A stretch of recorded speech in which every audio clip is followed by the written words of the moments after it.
Hello, clever cubs. Let's hear a story of five senses with Mia and Timo. Wow, Timo, look at the bright sun. Yes, Mia, we can see the sun with our eyes. Mia and Timo use their eyes to see things around them. Shh, Timo, do you hear the birds singing? Yes, Mia, we hear the birds with our ears. Mia and Timo use their ears to hear the sound around them. Ah, I smell beautiful flowers.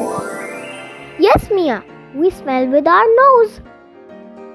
Mia and Timo use their nose to smell the flower around them.